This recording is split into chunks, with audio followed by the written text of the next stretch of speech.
I wanted to provide you guys with a sample workout that I'm doing with one of my clients and then give you a quick bit of background.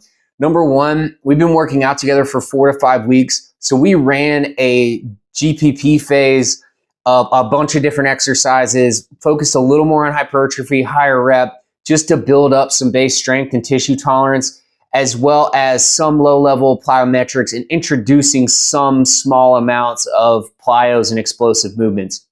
Now, he does have a third day that we do on his own that is more hypertrophy based. And this is solely because part of our goal is recomposition. His number one priority was performance. However, he's a little heavier than we want. And so I don't want to throw him into explosive plyometrics and sprints without trying to bring his body fat percentage down.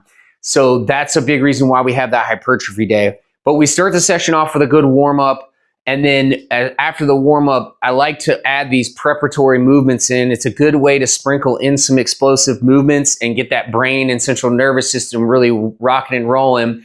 And then we roll into some plyometrics. So typically we're doing about one set of anywhere from 10 to 20 reps of depth drops.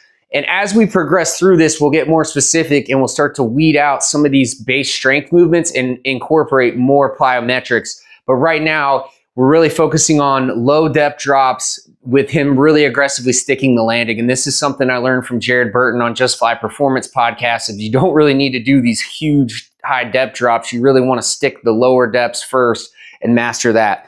Then we're going into our base strength work, which I'm always going to start with an overcoming isometric for just a few reps of 3 seconds. And then our base strength, we start with 0.7 meters per second, finding that max for 6 reps. So we're moving the bar fast. Then we're moving into an 8 rep max, which we're going to find his true max and go a little bit lower rep, heavier sets on this. And we do the same thing for squats as well. And then we end the session with some long duration isos, some extreme isometrics, as well as push-up isometrics to get some tissue tolerance and build some mobility and good joint health in these different ranges.